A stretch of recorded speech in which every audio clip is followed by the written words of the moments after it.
So for this student, it was launching this enterprise. She decided she would need to better understand attitudes and perceptions towards secondhand clothing in India, because from her experience, those attitudes were relatively negative and there wasn't a market for secondhand products in the country. So she wanted to unpack that a little bit. For outcome 2, she recognized that she had been studying systems mapping for a while, so she decided to map out the value chain for clothing in India and other parts of the world, and started to get a sense of where she may have some leverage points in thinking about business opportunities. Outcome 3 is where you're starting to think about, where do I have some deficits given the goals that I have, and what do I need to get better at? And she focused on technical literacy and, trying to be more competent in website building and e-commerce and all that stuff. For outcome 4, she selected a mindset of, if I'm going to be successful in entrepreneurship, I have to take initiative. Again, I'm not going to have a manager. I'm not going to have somebody telling me what and when to do something. I need to be able to do that. And so she came up with a plan for how to better understand that mindset and then apply it. And then the last outcome was the exact same, is what you see there. How will I sort of self-assess as I go through this? I would say that one of the things we learned was that this model did help us better replicate some of the ambiguity and uncertainty that you see in entrepreneurship in the learning experience. It was really messy for students. It was troublingly messy, I would say. And to me, is maybe the single biggest argument for why we need to adopt more approaches like these. As soon as you take away the syllabus, you take away the structure and ask them, you build a course for yourself. They have no idea what or how to do that, what that is or how to do that.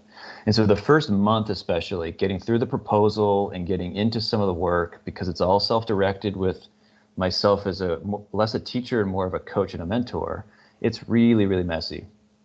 And so you sort of need to go into that being ready to tolerate that. But I do think that students get to a place of quite a significant improvement in comfort with it all by the end of the 4 months. So that I actually think worked relatively well. There was somebody mentioned in the introductions that, how do we get students to better articulate their learning and appreciate the value of reflection? One of the things that really helped with the structure of assessment was that they have to do sort of a midway check-in, and they write they have to write a final report at the end to summarize what they learned. They write that report twice, once in the middle, and then they revise and update it and resubmit it at the end. And that sort of 2 cracks at the one assignment was actually really helpful, because at the midterm point, they start to recognize that the main question they're going to be asked to answer, and the main check-in question we would have week to week is, how have you progressed towards your learning outcomes? How much closer to that destination are you? And they would inevitably say, I'm pretty confident I'm further. It's great. So how do you know? And at the start of the term, they really have a difficult time trying to answer that question.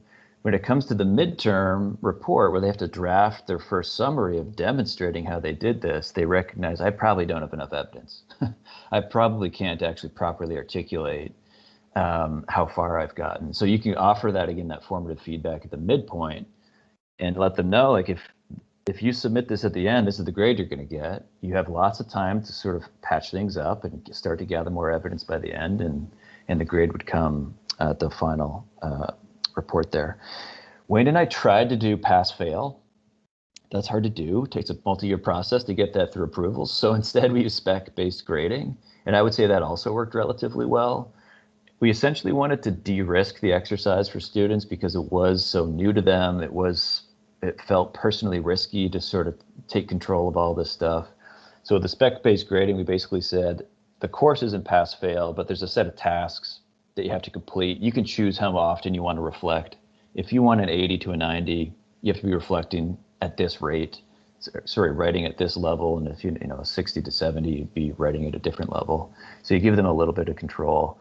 And I would say that worked relatively well as well, that spec-based grading piece. I'm going to be pretty short because I think we want to spend most of our time in discussion. One thing I'll say on what did not work well, reflection remains something that students really struggle with. We spent a lot of time as a grant team afterwards trying to figure out, how do we get this right? Because we tend to get this means-end inversion with reflection, where reflection becomes a task to be done, not a learning exercise in and of itself, which is the desired end.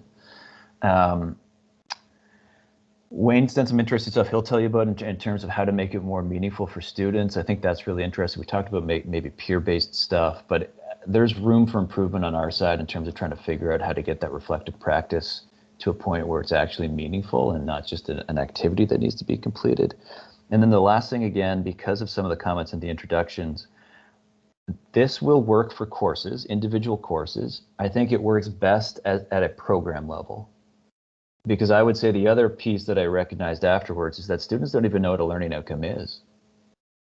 And so a big part of the first time through a course like this, they're just understanding what self-assessment means and what a learning outcome means and how to structure learning and all that stuff. That probably has to happen in year 1, maybe year 2. And then you can start to actually get them to go through the experience and actually manage it a little bit more in years 3 and 4. And our colleagues at Edinburgh have actually been doing this. It sounds like they'll have, I think it was an arts program, they'll have a SLICCs course code for years 1 and 2, and then a SLICCs course code for years 3 and 4. They are, for all intents and purposes, the exact same syllabus, the exact same course. It's just that the bar and expectations of students gets raised a little bit higher. So I'll stop there, and I will throw it over to Wayne for a similar experience from a different entrepreneurship course. Great, thank you, Brendan. So originally, I'd like to thank Catherine. When she announced that there was a seminar with introducing the SLICC model with the Edinburgh folks, I attended it, and I got a blink moment. It's an experiential learning process, and I kind of like was inventorying in my venture creation course, BET 300, as well as the enterprise co-op, where it's a work term where students are building a venture. And I think I could probably map 40 to 60% of what the SLICC model was doing onto the 2 things that I have to teach each term.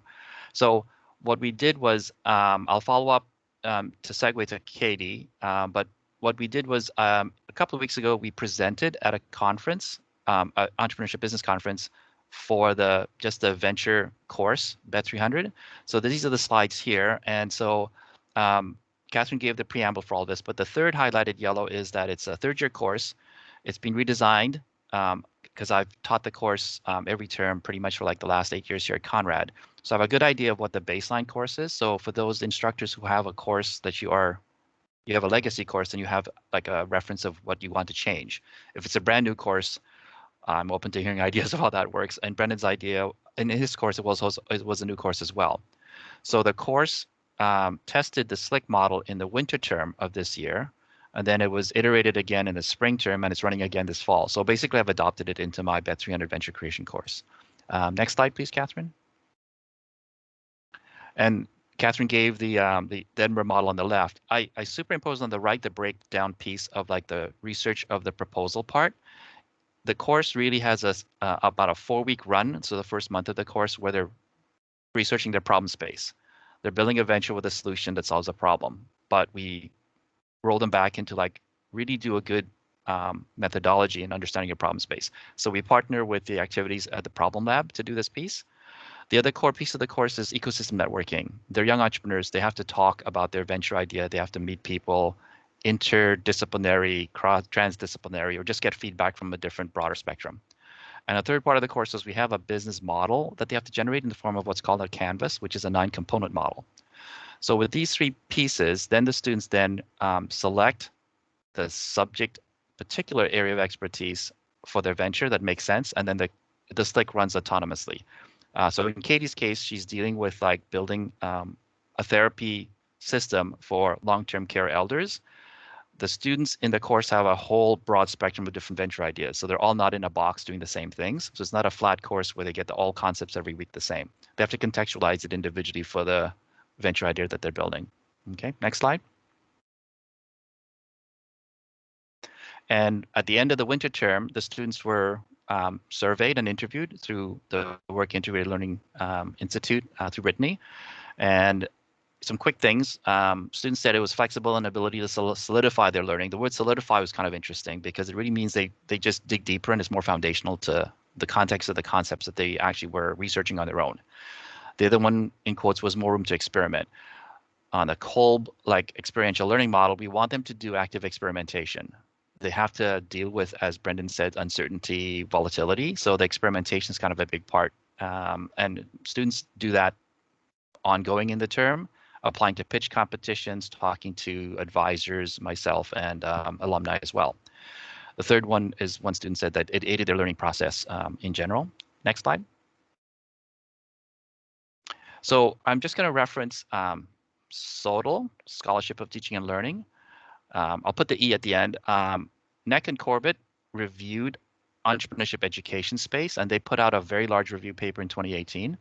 And they came up with a framework. They said across these 5 horizontal continuums, instructional approach is one, educator role, student role, center of learning, and the entrepreneurship education outcome. And then they put the continuum on 3 kind of bars. The current model is pedagogy, the middle ground is andragogy, and then the higher goal is heutagogy. In the SLICC model, when I reflect back on this past year's of experiments of data from the 3 terms, I highlighted in the red bubbles what is kind of the overlapping spaces that I believe the SLICCs is actually offering to my students. So, but this is not being tested. We have to do more research and more like identifying things. But I'll pick on Katie's case. She's building a startup. So on the far right, where the outcome is a startup, it's the 3 bubbles on the far right. So they're actually walking that walk in the course. I'll switch to the last slide, then I'll segue to Katie. So the future development, the summary from the conference as it was presented is that it's an approach with a high student ownership, which is more andragogy. So pedagogy is teacher-led learning. Andragogy is listed as student self-directed learning. And heutagogy, I'm not too familiar with the terms exactly, but they're saying it's more like self-determining learning. Okay. And so the future development is, I would like to roll this out in our master's embed program because there's entrepreneurship students in the master's that would like to benefit from more autonomy. And then Catherine has started through CTE, a faculty learning community on SLICC, which just started a couple weeks ago. So there's other faculty and some in this call as well that are interested in developing the SLICC and to roll out for their own courses and programs. And the SOTL E one is a more longer term view, but my kind of like take on it is the students are basically moving out of pedagogy into the continuum, into other things. And the reflective practice and the self-evaluation, LO5, is a big part of it. So what I'll do is I'll give it to Katie. So Katie actually is an interesting example. She took BET 300 in the fall term last year before the SLICC was actually launched. The SLICC was launched in winter of this year. But in the fall of last year, Brendan's course launched with the SLICC, and I decided to map about 60% of the SLICC into the course without telling her in the rest of the class. So they were doing most of this, but it wasn't structured as LOs 1 through 5. The course has 5 course objectives. They have to learn different things per content of the course. But then Katie also then in winter term did enterprise co-op. And in my e-co-op program, I also sneakily mapped about 60% of the SLICC into the e-co-op program with a focus on the reflective practice. So Katie really will speak to the weekly reflective practice, because as she was building her venture, there's a lot of uncertainty and doubts, lots of questions. But the Gibbs reflective cycle was one we anchored on. Actually, it turned out that myself and Professor Igor Ivkovic 2 years ago had come up with this idea to do this in eCo-op. And he was using Amazon Alexa for the voice recording. So we started doing some work in this space because the students wanted to articulate their ideas in a reflective practice. So Katie will not speak to BET 300, the course for the SLICC, because she did it in the term before. So she may not have recognized all the LOs, the 5 outcomes, but she was doing it in practice. My students this year, as they did the reflective practice piece, it was difficult for them. Not being properly tuned to doing it at the beginning.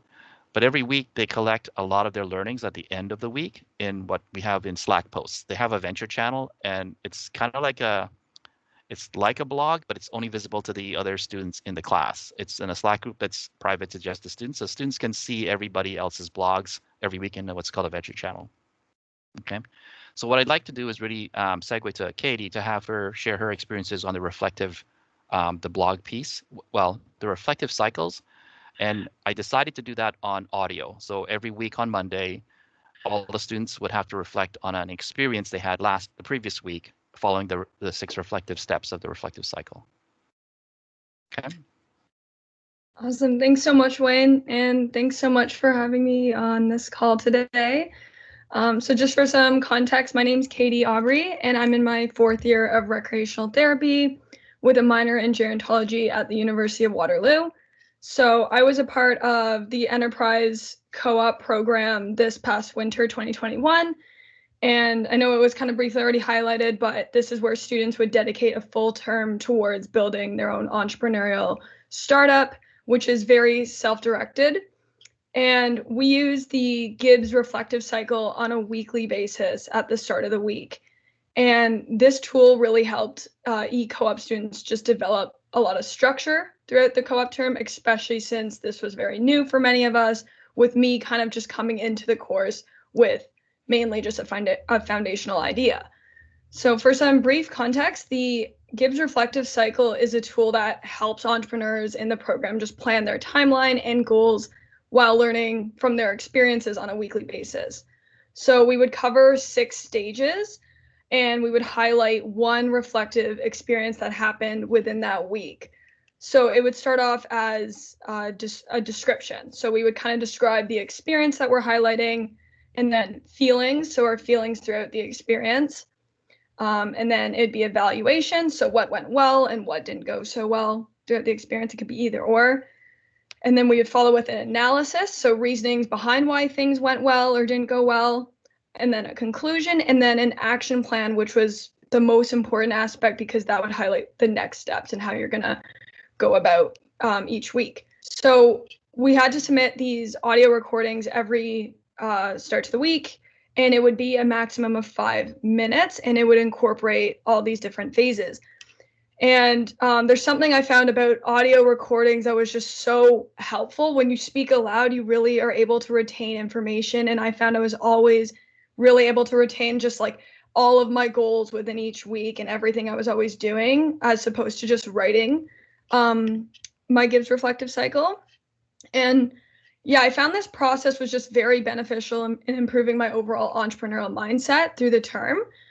For a variety of reasons, the main one being the ability to just reflect upon my strengths and areas of development on a weekly basis and help me formulate my objectives and goals for each week. And as an entrepreneur, you're working on so many aspects within a business. It's almost overwhelming, but it's also nice because you have so many things you can do. But I felt this Gibbs reflective cycle helped me kind of stay on track and really figure out kind of what I'm working on in the week and what goals I need to achieve and how I'm going to get there and kind of forecast plans accordingly. And I found this Gibbs reflective cycle to be really helpful, especially in the middle to end of the term, because in that program, I was part of pitch competitions, events, and just developing more aspects of my business. So with that all being said, it allowed me kind of to have that solid schedule of what I was dedicating my time towards and the ability to reflect upon that. So yeah, the Gibbs reflective cycle, it was really great because I was able to critically evaluate just the big takeaway of the week and help me learn a lot about myself as an entrepreneur. So I know I did highlight kind of how it would tune into my strengths and areas of development. But for example, I found a lot of my strengths in the enterprise co-op program to be networking with industry professionals and e-co-op advisors and seeking feedback on just my entrepreneurial plan. And having the Gibbs reflective cycle allowed me to realize this. And then also in terms of my areas of development, a lot of it was more like long-term forecasting because I was just starting my idea. And that was what was helping me pay more attention to that when talking with advisors biweekly, to kind of organize how I'm gonna, what I'm gonna accomplish by month and by week and whatnot. But overall, yeah, I was really glad to see myself grow from just creating my learning objectives from week 1 to the end of the term. When it comes to just the level of in-depth reflections, critical evaluations, and just reaching many of my goals that were action plans throughout the term, I found it to be really rewarding. So overall, I do find this tool gave me and a lot of other students just that direction and support throughout the e-co-op term. And Wayne was a big factor of that as well. And it just allowed us to maximize our e-co-op program, learn as much as we can, and stay on track with our weekly goals and objectives for each week. Yeah. I'll jump in to support Katie's comment about the weekly cycle of doing this. It's not a linear progression. Some weeks the students go, I had a tough conversation with a user or customer last week. They didn't like any of my product idea. And some students would share that because reflection, and then they have to go through the analysis and the plan action forward, et cetera. So it was very authentic. And when students play their reflection audio from week 1 to week 16, they can see the net benefits of the learning themselves. I play it as well because I have to do the evaluations at the end, but they also have to do an end-of-term presentation. And a lot of students said by sampling it sequentially, they could actually see that while some students at the beginning, the reflection's 3 minutes long, they don't have a lot to say because they're being very general and surface at the very high level.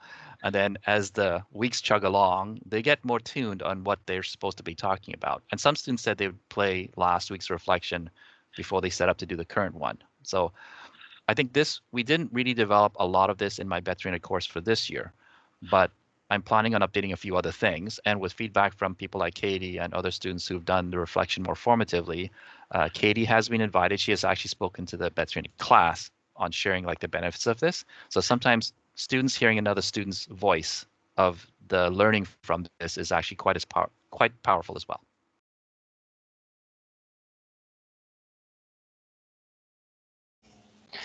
Yeah, I had a rubric, and it was adapted from the Edinburgh folks actually, because they'd sort of packaged all this stuff up. It's been a little while since we ran it, so it's not perfectly top of mind. But the gist of it was that students were essentially evaluated on their ability to articulate and demonstrate they achieved the outcome. So they would have a score for each of the different learning outcomes, and it's sort of the individual reflections, for example, aren't marked. Those are sort of pass-fail activities. But if you're not putting the work in through the middle of the course, you're not going to have the evidence to sort of pass or get the grade you probably want in that final paper. So Wayne, how about yourself for assessment? Yeah, so great question.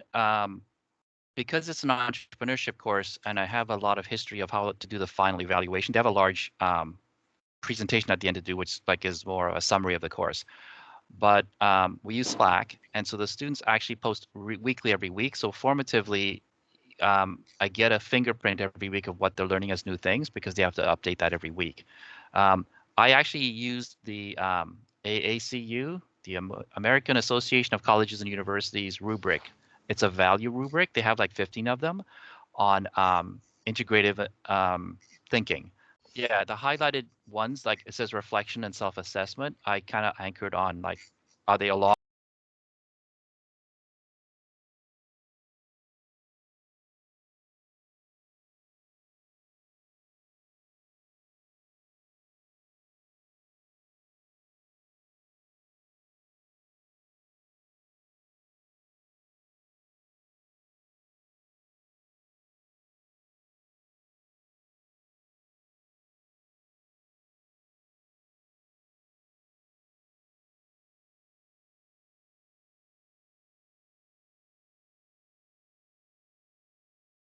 Say is like in this course we had the benefit of a small group, and we would have a weekly meeting. It wasn't a class, a weekly meeting, and they would just talk openly about some of the stuff that inevitably wound up in the reflections. So because of that, there was sort of an indirect or informal sort of peer reflection process. The other thing too, for the midterm report, I had students assess the work of other students, assess the midterm report of another person in the group. And I'm pretty sure I tried to match those who were sort of performing well and sort of meeting my expectations with students who sort of weren't quite getting it, so that they could see each other's work. So the one who was getting it could mentor the one who was further behind. The one who was further behind could hopefully gain some inspiration from the student who was doing it well. But I think creating some sense of social norms around what the stuff looks like and the value of it is going to do us quite a bit of good. I'm just not, for my course on eCop, we're just not there yet. But I think that's a big opportunity because it just helps the students like articulate and be kind of like honest about what they're discussing rather than by rote saying something to meet a mark, right? So, yeah. How we define, frame, and position reflection to students is an area of growth for us, though. Like, I don't think we do a good job of that. It becomes like eating broccoli, and they just don't want to do it. And I think we just have it's a bit of a sales and framing exercise, I think, on our part. Yeah, no, for sure. So the thing about the audio recording is it's not even just me speaking to it. It's also kind of listening back to it. And I found those two components in and of itself of listening and playing it back, just somehow with my learning style, it really resonated with me. And I was just really able to kind of know like where my steps were within the week and what I should be working on in every aspect of the Gibbs reflective cycle process that I was working on within that week. And I find maybe just in general, a lot of work that we do is always written. And I find this was just such a different concept that I really enjoyed that. So I found this piece to just be a little more unique. And yeah, I just found it to be very helpful for my learning style. Yeah, and Lucy, to the question about the reflections, they certainly were not marked. That would not be a very enjoyable exercise, I think, and would sort of get in the way of the meaning of the reflection piece, right? It's sort of supposed to be something for them. That being said, I would sort of audit them, so to speak. Like every once in a while for each student, so I guess somewhat on a rotation, I would grab the most recent reflections, just take a look at them.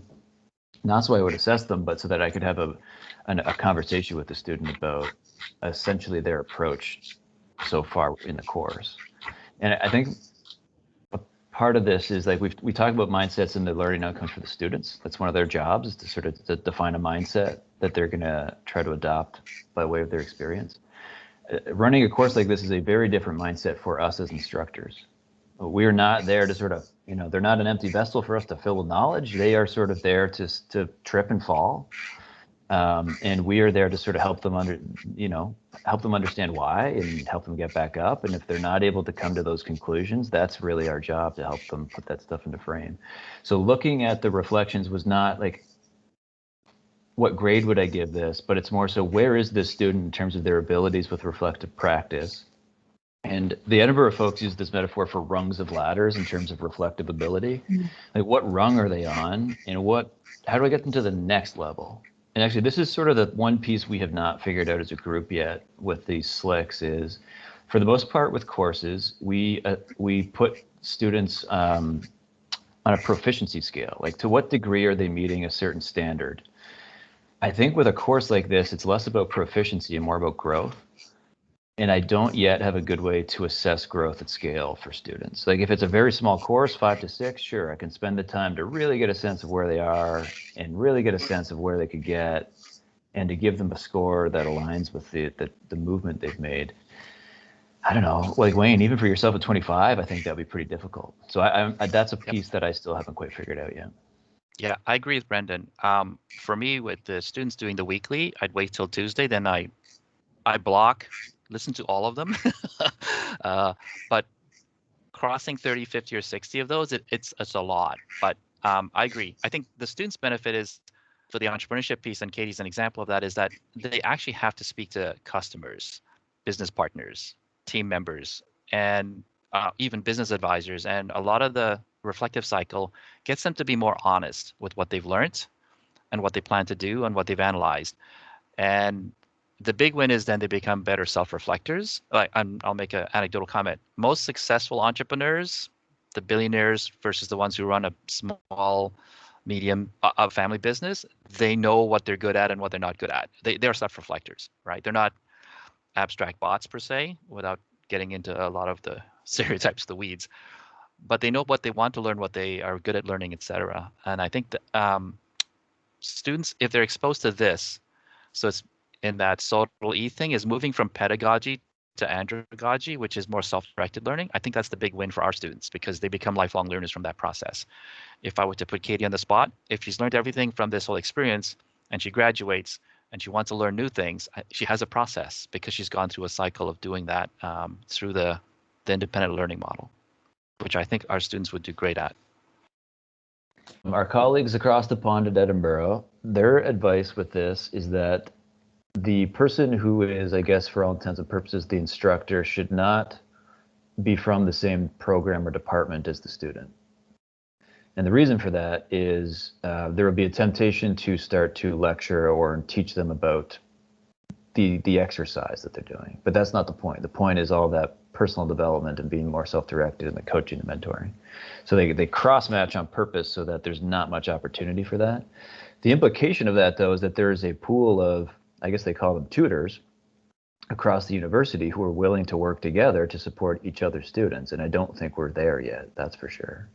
But that would be really interesting.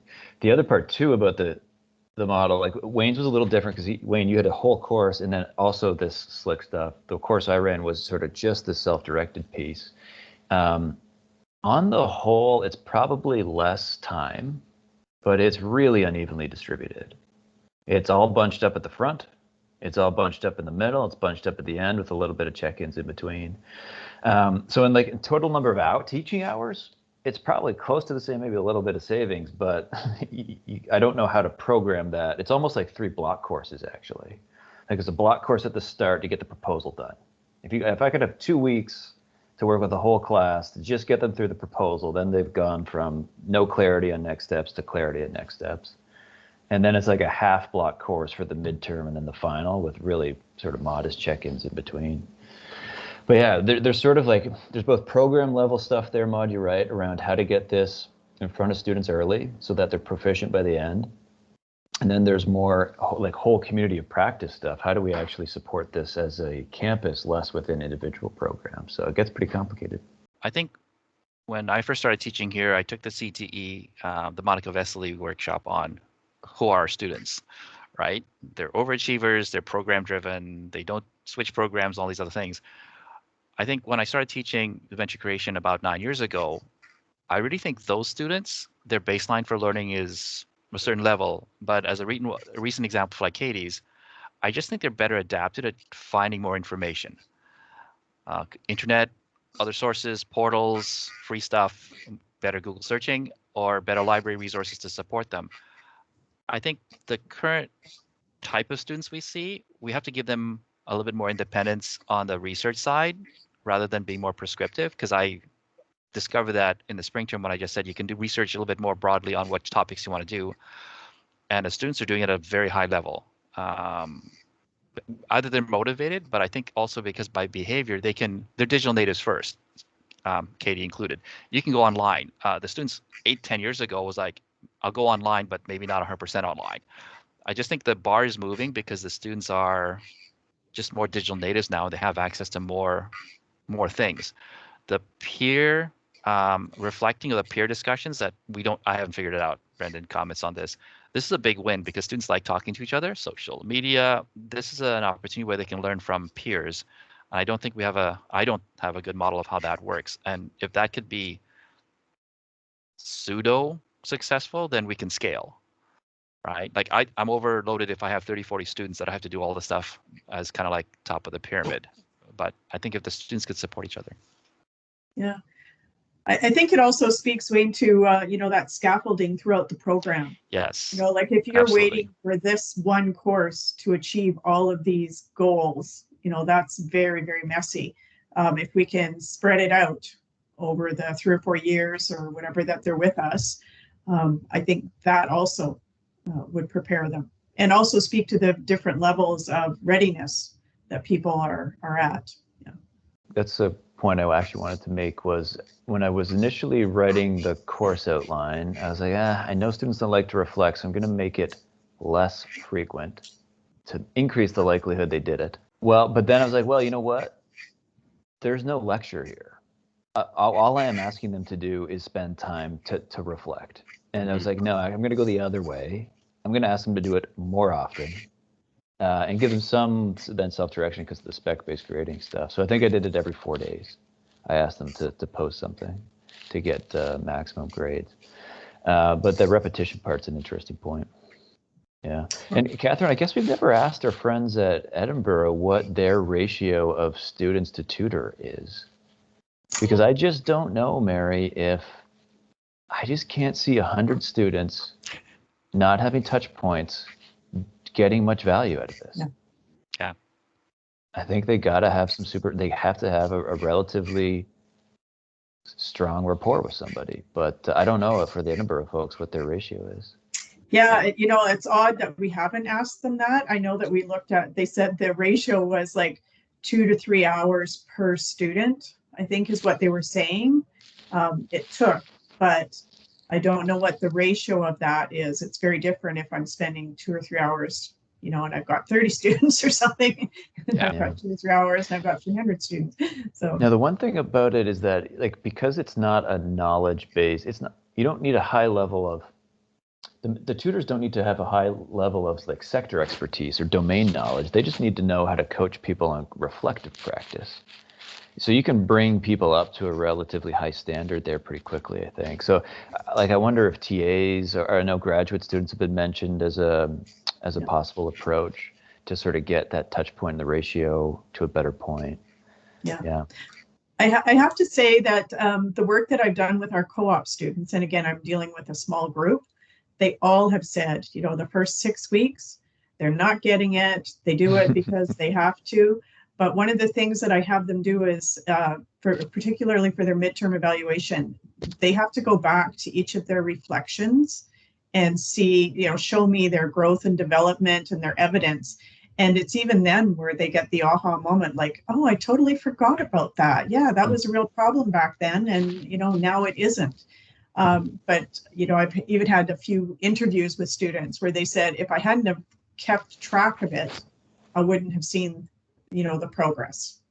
Mm-hmm. And so I think it's, I don't know if you want to say it's Buckley's medicine, you know, you have to take it, you know, but it's going to taste bad, but then it's going to work.